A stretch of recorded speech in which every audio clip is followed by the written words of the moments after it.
Meister Eckhart begins sermon number 1 in his characteristic style by immediately hitting us with a number of important metaphors and ideas.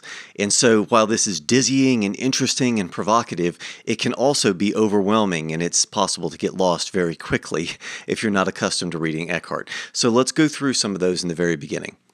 Intravit Iesus in Templum. Jesus went into the temple, and the Latin that you see in the very beginning is what's discussed and more or less translated in the very first line. Now, it's not an identical translation because the very first line is in Middle High German, but the title is in Latin, which means that the Middle High German is sometimes not an exact translation of the Latin, and he's not even trying to give us an exact translation. So oftentimes there are some clever and interesting creative ways of changing the original passage. Oftentimes the Latin original comes directly from the Vulgate. In other words, it comes from the Latin translation of the Bible itself. That's not Eckhart.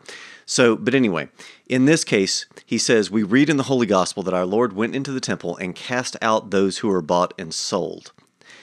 So that's what the Latin means. So Jesus went into the temple and cast out all of those who are buying and selling things. So all of the buyers and sellers. And he says, take these things hence, take these things away. In other words, we're talking about the temple. We're talking about buying and selling things, and he gives the example of doves, which of course is significant in an obvious way for Christianity.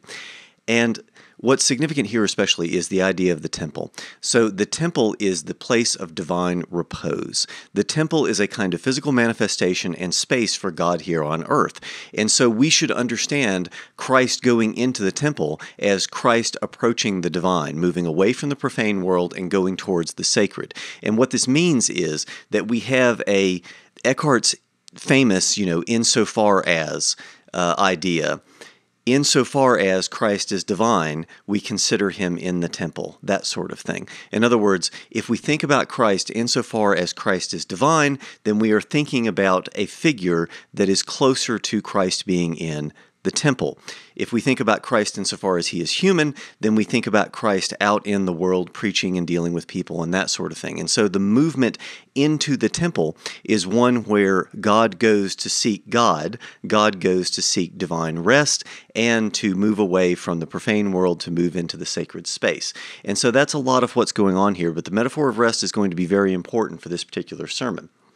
And so we hear right away, his intention was none other than to have the temple cleared. Now, this is another one of those cases where even in the German, we don't get an explicit metaphor for purity, so he's not speaking specifically with respect to a word that translates directly as purity, in other words. But that's very much the idea, is that he wants to purify the space, make it clean of all profane things, which means all forms of buying and selling, and then make it possible for divine rest to happen. Any form of buying and selling, think about that for a minute, any kind of buying and selling. What is fundamentally buying and selling? Buying and selling means appealing to the desires. It means appealing to things that you want or trying to, appeal to others' desires and get rid of something that you no longer want. But fundamentally, it is a question of what is it that you want. What kind of corporeal things are you attracted to? Which means that implies corporeal motion. In other words, this worldly motion. It's motion that's appropriate for living in a world of things and living in a profane world that is at a distance from God. And so naturally, as he goes into the temple, if he wants to have it cleared, then we should expect that everything that relates to buying and selling, any kind of mercantile activity, should be cast out. So that's indeed what happened. And he says, I have a right to this temple, and I want it to myself to be Lord therein. I have a right to this temple. So this is what is appropriate to me. This is my proper place. And so we get something in Eckhart that's very similar to and harkens back directly to Aristotle. So Eckhart was writing in the 1200s and 1300s when Aristotle was huge in the medieval university system. So as of 1210, 50 years before Eckhart's birth, approximately, because we don't know exactly when he was born, around 1260. Around 1210, it wasn't possible to do work on Aristotle in the medieval universities. But with the work of Thomas Aquinas, by 1275, by the 1270s, 1280s. In other words, when Eckhart would have actually been in, the university system and flourishing and talking and lecturing and these sorts of things. And by the time that he was an invited lecturer in Paris and, 1310, 1311, and so on, Aristotle was everywhere. And so we should expect references to Aristotle. And this is one of those extremely subtle references. So this is my right place. This is my proper place. So what is proper to someone is what is fitting to their nature, according to Aristotle's ergon argument in the Nicomachean Ethics. And what this means for Christ is that the temple, in other words, the place of divine repose, is properly his. I mean, that sounds very reasonable, right? I think we're very used to hearing that sort of thing. That's not an entirely alien concept to us. But the Aristotelian reference, I think, is appropriate because he means that in terms of, no, this is appropriate, not just this is where he should be or likes to be. This is appropriate to his essence.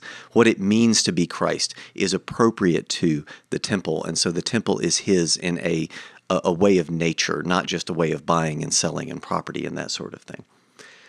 So I can be Lord therein. In other words, so that he can be fully Christ, so that he can be fully God inside, which comes through divine repose.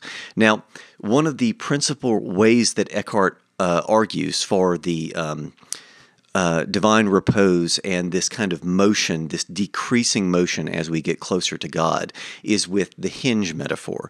And so the hinge metaphor is absolutely brilliant with this because it's a mathematical metaphor, but it's one that everyone who's ever used a door understands.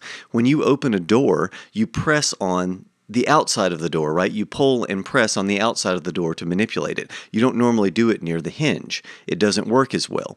And insofar as we are far from the hinge, we have a point of greatest motion. As we move closer to the hinge, the pieces of the door move less and less, until finally we arrive at the hinge itself, which appropriately and physically, in reality, this is the way it is, it doesn't move. And so what we have is a series of these concentric arcs, circles if you like, if we're thinking two-dimensionally, but spheres, realistically, if we're thinking three-dimensionally. And this is the math metaphor that Eckhart actually proposes in the Latin works. We have a series of concentric spheres. If the rotation, so if it takes one day to go around the sun, so to speak, if it takes one day to go around the sun with the largest radius, that's going to have to move much faster than something that's taking one day to go around the center if it is very close to the hinge, very close to the center. In other words, the closer that you get to the divine light, the sun was always associated with divine light, the source, the closer that you get to your orbit around the source, the more you slow down. You don't need to go faster and faster. This is the opposite of the sort of thing that we get with a figure skater, right? So a figure skater, insofar as they start spinning and they pull their arms in. As they pull their arms in, they go faster and faster and faster. This is not what's going on with Eckhart. With the hinge, we go more and more slowly as we approach the divine center and make it possible for us finally to arrive in the temple, in the place of divine rest. Okay, so that's a lot of preamble. We haven't even gotten out of the first paragraph, but we're going to speed up a bit, I promise. So he says, the temple in which God would rule with authority according to his will is man's soul, which he has made exactly like himself. Okay, lots going on in that sentence as well. So the temple, this is the proper place for God, is the soul of the individual person. Now, this is something that it's kind of a commonplace to some extent, but what Eckhart does with it is unusual insofar as the individual soul is one that continues to be individual for Eckhart, even as Christ comes in. Even as the individual goes to God, the individual soul is still individual. Okay, that being said, the idea that the soul is individual, the idea that the soul is divine and the soul is the proper resting place for God. This is nothing strange in Christianity. This is not an innovation. It's that the soul continues to be, and the individual continues to be there in the individual soul as you approach God. That's what's novel for Eckhart. But we don't see that in particular here. But he says that God has made the soul exactly like himself. Exactly like himself. And we are meant to interpret this that, it is exactly the same. It's not just similar to, it's not just like God, it is exactly the same. And there's a whole rhetoric around image of, and God making the soul in the image of God. And he says this, Genesis 1:26, shortly thereafter, let us make man in our image and likeness. And so we know that we're in that sort of territory. We are in the, image of territory with respect to metaphor. Okay, so he also says that he has to make it so the temple is agreeable to him. It is so like him, and he is comfortable in the temple when he is alone there. All three elements of that sentence are very important. So it is comfortable. It is a place of joy, but not ecstatic joy. It's a quiet joy.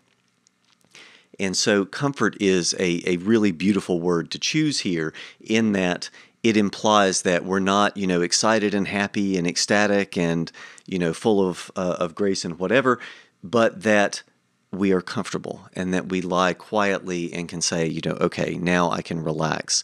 And that's the sense that we want. And as you get closer to the hinge, it no longer requires as much energy. It's a natural sort of matching of physical metaphors. In the temple, in the soul, so we've talked about that, and then when he is alone there. And so, of course, God is going to be alone, the individual is going to be alone, and here Christ is going to be alone in the temple, because all of the buyers and sellers in all of the dualistic world has been cast out. In other words, everything that makes possible any sort of differentiation has been expunged from the temple. And so as everything is cast out, the temple is made pure and clear, then God can go into the temple and be comfortable while he is alone, with God alone and not with any kind of differentiated, separate thing. Now, the beginning of the next paragraph, he says specifically we are talking about good people. So it's not just that we're getting rid of all the bad people. That's not what's meant here. We're not just doing good works and getting rid of the bad people. And that's what's meant by the allusion here, is that this is good people, bad people, people in general, anything that can be differentiated, anything that can be separate and understood to be separate is cast out of the temple, including good people. In other words, God transcends the good. So we get beyond good and bad, we get beyond people, we get beyond all possible dualistic senses of anything by casting out everyone and everything from the temple so that God can be alone, which means that the space is no longer either good or evil, it is entirely transcendent of God. In other words, God is above good, and this is one of the things that Eckhart says.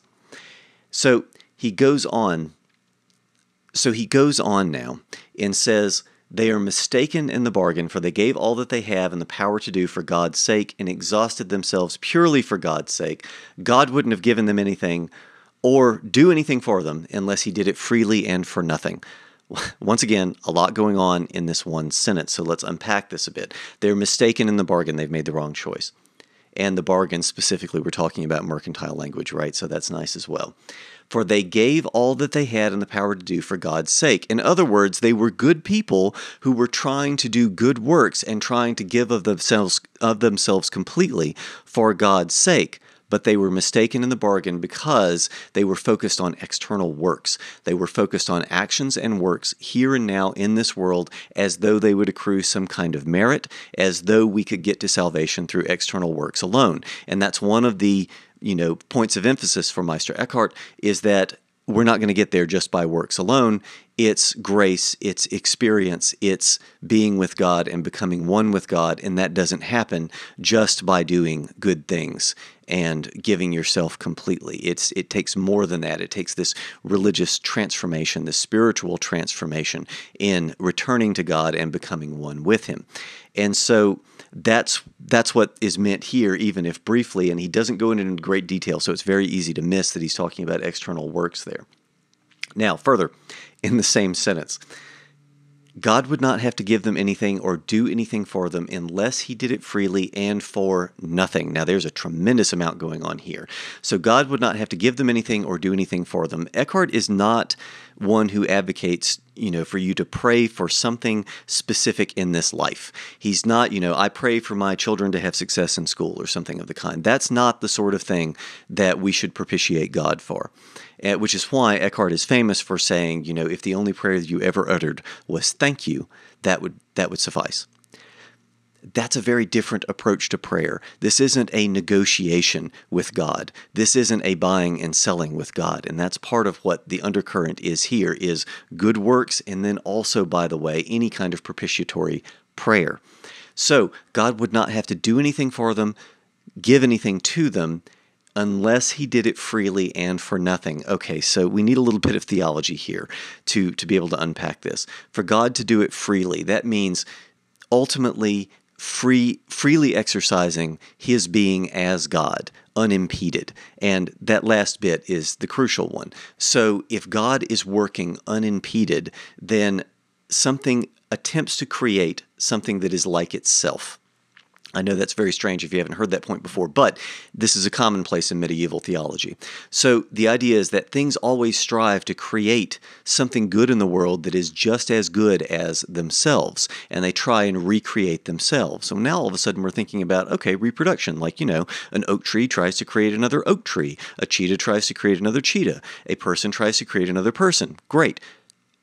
God tries to create God. Well, that's interesting. So if this goes all the way up, then what this means is the free exercise of divine power would be in the full recognition and realization of God in something else. In other words, what we saw just a few sentences earlier, the human soul, the individual soul being created in the image of God, just as God, so that it can be God. And we are told elsewhere in Sermon 24, Part 2, in the Latin, these Latin sermons, that we have the capax Dei, in other words, the capacity for God, and that it's amazing that the human soul has a capacity for God. So I'll try and do that one later because that's a beautiful and interesting sermon in itself, and that particular passage is a commentary on Plato's talk of the immortality of the soul, so it's really, really interesting stuff. But here, what matters is that the human soul has the capacity for God. It was created in the image of God, exactly like God, so that God can freely exercise and act in the human soul with the full richness and power of God, which means as God. So the human soul unites with, becomes God. And in other words, when it comes to prayer, unless God is going to be giving himself entirely to you as God, then God doesn't have to do anything for you. Which is kind of an ironic, and it's meant to be a big contrast, and he tries to take things to extremes all the time, right? And this is one of the ways that he tries to take things to extreme, is by saying, God doesn't have to give you anything. So no matter what you pray for, no matter how good it might seem, no matter what else is going on, the only thing that God can and will give you and must give you is himself, fully and freely, without any kind of hindrance. So it's really a very interesting statement and encapsulates a lot of what it is that he has to say about God just in the middle of another discussion. And this happens all the time with Eckhart. And that's one of the reasons that if you're not used to reading him, it gets easier. It gets easier over time, and people do, you become accustomed to this as you become accustomed to the ideas, because he repeats himself over and over and over and over again. That's one of the things that, even though his German is very difficult to translate in certain ways, and some of these sentences can be very hard to translate, one of the things that makes it easier is that he repeats himself, and that he has a habit of reformulating the same idea oftentimes multiple times in a row, which really helps. And I think it helps the reader, and the repetition obviously also helps us who are trying to translate him as well, which is nice. Okay, he continues by quoting John. So this is John 15:5, saying, "Without me you can do nothing." In other words, you can act. You can have no activity without me, and it is only in me and through me and with me that you're going to be able to act. And this full action, this full realization and free exercise in the soul is understood to be just as it is with God. And so, as he says, they are very foolish folk who would bargain thus with the Lord. Again, bargaining, trying to get and do something, trying to get an action or any kind of outcome that is less than God, which means you are, demeaning God and or asking for less than you should, and God has to give you nothing, etc., etc. This can be taken and reformulated in a variety of ways, which he does in many of his sermons. So he goes on and says, that's why God drove them out of the temple. So God drove all of these people out of the temple, those who would bargain with God. Light and darkness cannot coexist together. Light drives out darkness.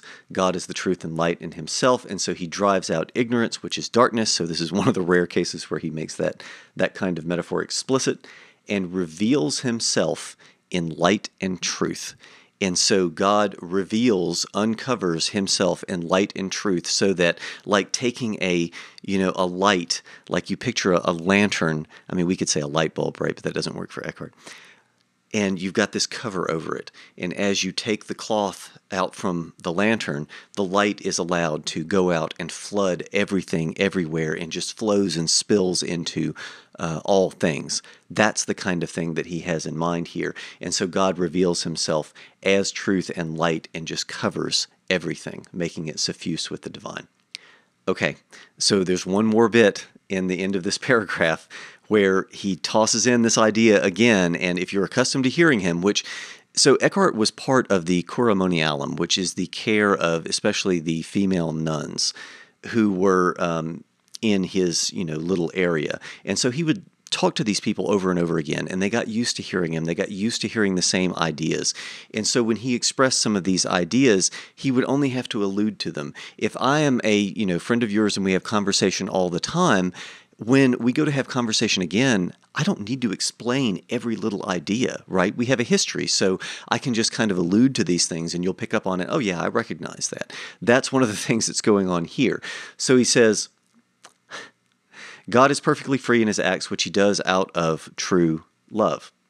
So does that man who is at one with God, again, unified with God, who is at one, in this case, ein, right? So who is one with God.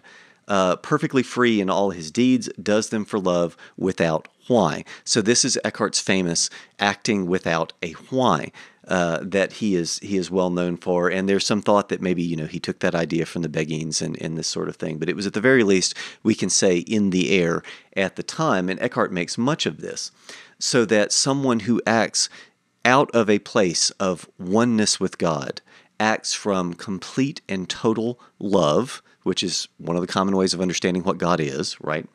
And God's complete and total being, which means being able to act freely because there is no individual desire or individual thing or any kind of differentiated thing to get in the way. And so someone who is one with God acts like Christ in this situation and can be utterly unimpeded in acting out God, in working with God. He even says at one point that we are at several points actually, he says the same thing, that we are co-workers with God, mitworker. Now, if the connection between man and God, so the person who is one with God and Christ entering the temple, if that wasn't clear enough, he continues in the next paragraph and says, I say further, I continue. As long as a man in all his doings desires anything that God can or will give, he still ranks with these merchants. In other words, he is describing to us now what are the buyers and sellers. Who are the merchants that are being cast out of the temple? They are anyone who desires in all actions and in all wants anything that God can or will give. Well, that's pretty comprehensive, right? So anything that's left over can only then be total unity with God. So he says, we then, for all of our actions and everything that we do, it should be solely for the glory of God, solely for unity with God, and not for another earthly demand or desire or that sort of thing.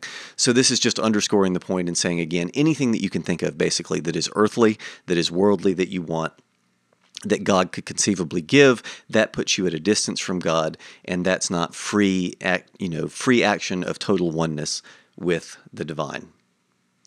Okay, so he continues here, and you might have wondered, as I'm mentioning, unimpeded, unhindered, is that really Eckhart? Because it also sounds vaguely or explicitly Buddhist, and this is one of the things that we get very frequently in Eckhart studies, and I've argued that we should take that very seriously, but that's a topic for another day. At the same time, he does say this, and he says, all good people who work purely for God's sake, not of themselves, they work with attachment according to time and tide before and afterward. In other words, if you're working with any kind of attachment to worldly things, that puts you at a distance from God. And he then explicitly says, these activities hinder them from attaining the highest truth, from being free and unhindered as Christ was. As Christ is absolutely free and unhindered, conceiving himself ever anew, without pause, without time, out of time, from his heavenly Father, and now is perpetually borne back in praise and thanksgiving, perfect unto the Father's majesty, etc., etc. You see some of the things that I mentioned before. So if you can act entirely unhindered, you act entirely free, as Christ does as God. In other words, Christ qua God. Christ, insofar as he is divine, acts entirely free and unhindered, and this person conceives himself forever anew. So there is something interesting going on.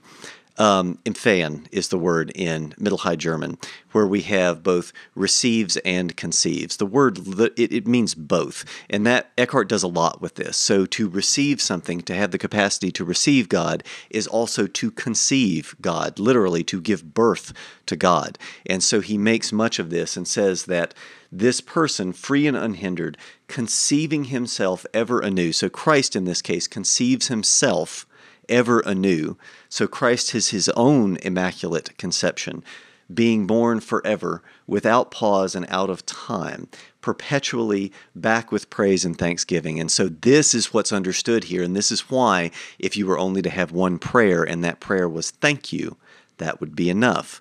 This is why, because thank you is the, I'm kind of overwhelmed with radiance and joy. Thank you. That's it. And that's the sense of, let me relax, let me set everything down, thank you. That is the, kind of full body, full not only physical body, but spiritual body sense of, let me set everything down, let me set all of my hindrances down and make it possible for me to truly enter divine rest and repose and say, thank you. Okay, so Eckhart goes beyond this and says, all right, well, now even with the angels, but there's a limit that the angels cannot pass beyond, but the soul can go further. If a soul, that of a man now living in time, were equal to the highest angel, still that man would have the potential freedom to soar infinitely above and beyond the angel. So this is one of the curious things with Eckhart, and this relates specifically to his conception of the individual and the individual soul. So we might have previously regarded the angels as being above man, as being above the individual. And so you might then have to return to God to experience that, and I'm thinking in particular here of Origen and his idea of apocatastasis, that we have this return to God. So if everything returns to God, then in that return to God, you also experience a kenosis, which is a self-emptying. And so if you are emptying of yourself, then you are no longer individual by the time that you get back to God. One of the novelties around Eckhart's time, and especially for his rhetoric, and one of the reasons that it sounds so radical, is specifically because of this element with the individual soul, that the individual soul maintains its individuality as it returns to God. And when I say return, it's not a coincidence that we're talking in terms of return. The return is understood as the other side of the coin from emanation. So these are Neoplatonic motions. So for the Neoplatonists, we have the one, and the one emanates outward. And we have this exitus outward from the one into all things and all kind of differentiated things. Then, as we effect a return to the one, that return is the reditus. And so the reditus is when the soul in all things, for Origen, comes back to God and comes back to divine unity. And so, in other words, we can think of the reditus as like an erasing of all boundaries, an erasing of all possibility of differentiation, a knotting of all possible things that can be knotted. In other words, anything that can be negated, anything that can be denied. And this is where we get to the territory of Dionysius. So Dionysius the Areopagite, right? So Pseudo-Dionysius. So, also very popular around this time, so much so that we hear that if we had lost the entirety, which there's not that much, but nevertheless, if we had lost the entirety of Pseudo-Dionysius' works, then we could reconstruct them almost line for line simply by all of the quotes that are in Thomas Aquinas. So that's interesting in itself, and that gives you some idea of what's going on, because Thomas lived only slightly before Eckhart. He would have overlapped with him by roughly 15 years, and he was canonized. He was made a saint during Eckhart's lifetime in 1323, before Eckhart passed away 1329. Okay, so as Eckhart describes going beyond the angels and returning completely to God, he has a short section which once again is very compact and has a lot going on, so let's go through that. And so he says, God alone is free and uncreated, we've talked about that, and he alone is like the soul in freedom, though not in its uncreatedness, for she is created. This is like the soul distinction, but it's paradoxically distinct in the same way that you have a kind of paradoxical trinity, which is one but yet three at the same time. And so when she, and it's important, I think the pronouns are extremely important here because especially as a translator, it really helps. She is the soul. So the soul is a feminine word. So when she emerges into the unmixed light, unmixed, so not differentiated light, this is the divine radiance, the divine light, she falls into her nothingness, and in that nothingness, so far from the created something, that of her power she can't return to her created something. In other words, here we have, and it's going to get interesting in the next sentence because you have this kind of yo-yo motion back and forth, and I refer to it as a kind of rhetorical slingshot. Like Eckhart is just slinging you wildly back and forth like a dance that's very vigorous, and so you get slung to one side and it's like, whoa, I'm over here, and then slung to the other side and it's like, whoa, okay, now I'm over here, and eventually you get the rhythm of it and you can start doing the dance, and that I think is very useful for trying to understand what's going on here, especially in this passage. So there are two different words that are very important here, obviously. Nothing and something. The word for something is etwas. And so etwas is, and notice the pronunciation there, right? This is the Middle High German pronunciation, so it's not the modern German etwas. This is etwas, because they're pronounced differently. Okay, nevertheless. So she falls into her nothingness. This is the divine nothingness, and she falls away from the somethings of the created world and into her own nothingness. So she falls away from something into nothingness, and in falling into nothingness and falling into the divine radiance and freedom, she cannot go back. She cannot return to her created something. This is such a beautiful idea, and it's the sort of thing that we get with Eckhart, and we hear now as well where people say you can't unsee something. You can't unexperience something. Once you've seen it, once you've been there, you can't unsee it and you can't unexperience it. And that's the sense that we get here, which is why I've argued many times that Eckhart is experiential and he is arguing for an experience of God. We are going to see that in subsequent sermons, but we already get it here. So, she can't return to her created something. God, with his uncreatedness, upholds her nothingness and preserves her in his something. And so this is the slingshot. So we begin with the created somethings, and now we are in the divine something. And this is something that occurs, pun intended, over and over again in Eckhart's rhetoric, where we have the etwas, and he will sometimes refer to it as a something, and that a something is the I know not what, the je ne sais quoi sort of experience that it's just kind of there. I don't know how to describe it. You just have to be there. You have to see it for yourself. And that's the sense that we get for Eckhart with the divine something, and that's the illusion here, is that in falling away from created somethings into her nothingness, then into the divine something, we come full circle. And it's possible to kind of paradoxically mix something and nothing, which is precisely what we get here.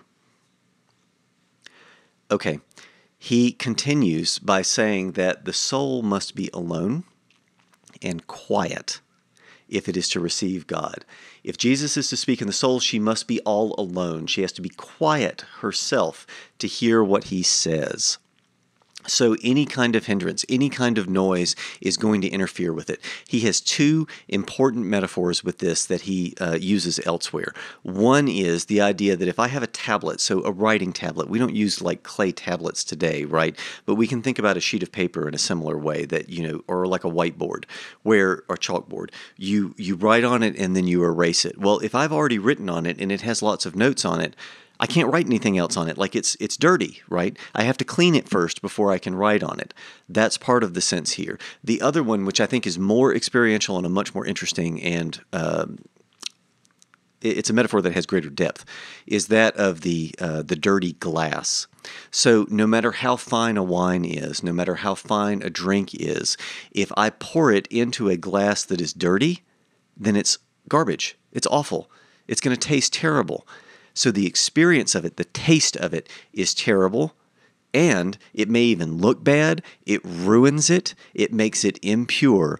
All of these things happen, and it has nothing to do with the wine. It has nothing to do with the drink itself. It has everything to do with the dirty vessel that you're pouring it into. And that's the talk of purity here, and that's how we should understand it, is that we should purify the vessel, that we should make clean the vessel so that when the divine ambrosia, the divine drink, is poured in, then we can experience it to its fullest and not experience the dirtiness of it, the hindrance that is ourselves. So in other words, any words that are on the tablet get in the way of me writing new words. Anything that is in the glass ends up ruining the drink. So these are kind of the two stages of that metaphor. So what does he say when he comes into the soul? He says that he is what he is. There are several different ways of translating this little sentence, and it's interesting. So Maurice O'Connell Walsh makes something of this. He has a footnote on it. It matters, but at the same time, it also doesn't matter, because both translations of it work very well. So we could say, what does the Lord say when he comes in? He says what he is. That's one possibility. So what is God? In other words, asking the divine names and, what is God? God is being. So Walsh refers to Exodus 3:14. He's right to do so, where God says, I am he who is. So sum qui sum. I am that I am. And we get the same thing in the Hebrew. So those are nice and tidy. In other words, the Hebrew and the Latin are nice and tidy in a way that it's very hard to make the English do that. So I am that I am. It's awkward in English. It doesn't have the same kind of connection. And we get this with, the French que and the Middle High German das. So, it's just hard to translate, but nevertheless. So he says what he is. So he speaks his divine being, essentially. And so he speaks his nature. He speaks his divine being. And those senses, I think, can be preserved by simply kind of playing with that translation a little bit. And he says, what is he then? He is a word of the Father. In the same word, the Father speaks himself, all the divine nature, and et cetera, perfect in speech. So God as Word. So what does Jesus do in the soul? Well, what else could he do? He speaks the Word. What is the Word? The Word is God himself, as Christ is the Word.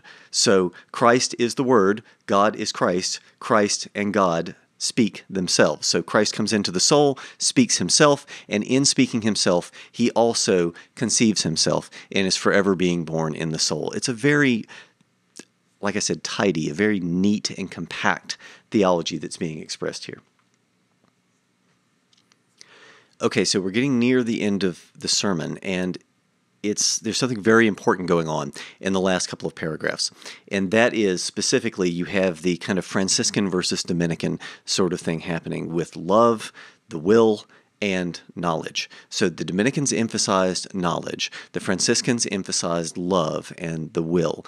And so we have this kind of tension in terms of emphasis, which one is going to be more useful, which one is the better way of theologically thinking about, handling, what should people do and think about and practice to effect a return to God and have an experience of God, and so on and so on. So he says, Eckhart addresses this in a couple of different ways, and he's doing it throughout his sermons. It's really explicit in Sermon 52, which is one of his famous ones, so Beate pauper spiritu. So it's really explicit in that one, but we get the same thing here where he says, okay, well, what else is God doing? So he's speaking the word. Secondly, Jesus reveals himself in infinite wisdom. And so God is revealed in infinite wisdom. And all of his paternal authority, the same word, which is wisdom itself, same kind of thing. All doubt, error, and darkness are entirely removed. So this is the Dominican side. And so the soul is set in a pure light, which is God himself, etc., etc. Lord, in thy light we shall know that we shall know the light. So Psalm 36:9 here. In other words, in the divine radiance of God, in the divine light of God, we come to know God as God. So this is come to know. So this is the Dominican side of things with the emphasis on knowledge. Now, continuing. So wisdom knows her with herself, self-identity, void of all distinctions. He's hitting the same points over and over again. I hope that you can see some of these things are being recycled and hit over and over again. So if there's no, so that there's no ambiguity whatsoever. So, what does God do when he comes in? He does the only thing that he can do. He speaks the word in the soul, which is himself in Christ as God. And then what else does he do? Suffuses the soul with divine wisdom. Divine wisdom is also God. God comes to know God. The soul comes to know God through this. And then finally, he says, God reveals himself too in infinite sweetness and richness, welling up and overflowing and pouring in from the power of the Holy Ghost, superabundant richness and sweetness into all receptive hearts. And so what we have here is the experience of love. This might be understood as a Franciscan side of things. And here it's a little weaker, admittedly. So whether this is Dominican versus Franciscan, it's not entirely clear, but we have different stages of this, right? At the very least. So you have the conception of wisdom, and then beyond that we have God revealing himself in infinite sweetness and richness. So sweetness, and this is a good translation of this word, is a fundamentally experiential thing. So sweetness is a taste. And so in tasting God in all of his richness and sweetness, we are having an experience of God creating that je ne sais quoi kind of moment. I don't know how to describe it. It's non-conceptual. It's experiential. You just have to kind of be there. And this is welling up and overflowing and pouring in from the power of the Holy Ghost. So this is where I found it kind of surprising. I remember there was a discussion for some time in Eckhart studies about ebullitio. So ebullitio is this welling up and overflowing. The best translation I've seen of this is funny, which is kind of a made-up word, overboiling. So God is boiling over.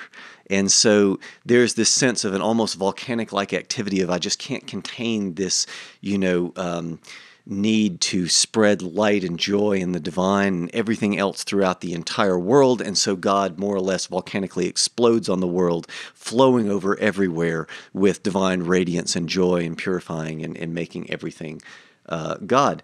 But this overflowing and pouring, although it comes from the power of the Spirit, the power of the Holy Ghost, with super abundant richness and sweetness, in case you missed it the first time, into all receptive hearts. Again, this is key. This is receptive not just in the sense that I've decided that I want to be able to receive this. This is receptive in the sense of capax Dei, in other words, having the capacity for God and then being able to receive God as God without any hindrances, having gone beyond all individual things in the soul and all individual things in the world. In other words, having cleared the temple and swept out all of the buyers and sellers, it makes it possible for us to allow God to flow in, and indeed, we're told that this creates a kind of vacuum, and God necessarily and must and joyously flows in. In fact, we hear in other places where he says that God flows in as if his entire being depended upon it. He just couldn't do it fast enough, which is such a wonderful image, as if God is rushing to you, as if like an old friend, I can finally see you again, and let me hug you and pick you up and, give you all of the warmth and radiance that I possibly can in that moment right now, right here. That's the kind of thing that we get with this sort of image with Eckhart and the overflowing superabundance, richness, and sweetness of God. Okay, so when Jesus reveals himself in this way, in this richness and sweetness, if you missed it the first two times, and is united with the soul flows with this richness and sweetness, fourth time, into herself, again, falling into her nothingness, beyond all things, beyond the somethings that she came from. So she falls into her nothingness beyond the somethings. By grace and with power, without means, in other words, without a way, without a why, back into her primal source, in other words, back into the divine source of God himself. The outer man will be obedient to the inner until death, and will at all times be in the peace and service of God forever. Peace, again, rest. So peace is understood. The common way of speaking of peace in Christianity is understood with Eckhart at all times in terms of rest, divine repose. The common saying, enjoinder to God, God give us peace. God give us rest. That's what's meant here is, the peace in service of God forever, the elimination of individual desires and all the frustrations and corporeal things that go with the world. Let me get rid of all of those somethings, fall into my nothingness, and then God will uphold that nothingness with his something. I fall into divine being itself. And so the outer man, this is kind of like Plato's two horses metaphor that we get, where the one unruly horse has to be tamed by the other one. And the outer man will then be obedient to the inner man and will all times be in peace, etc., etc. And then finally, Eckhart wraps up with a little prayer, as he always does at the end of these sermons, except where we have, incomplete pieces, which is the case with some of the later ones especially. So they don't necessarily have these little prayers at the end. But this is his characteristic way of doing things, is to wrap up a sermon with a little prayer. And so he says, "May Jesus come and clear us out and cast away all hindrances of body and soul and make us one." So this is a nice encapsulation of all the things we've been talking about. Clearing out, casting away, saying, take these things hence, get away, buyers and sellers, take away everything that's mercantile. These are all hindrances of the body and soul, and without those hindrances, we naturally and immediately become one with the divine. And so make us one as he is one with the Father and the Holy Ghost, one God, so that we may become and remain eternally one with him. So this is a permanent change. You can't unsee it once you've seen it, and once you've effected the return to God, you know it, and it's a quiet, comfortable peace and joy. And that's the end of the sermon.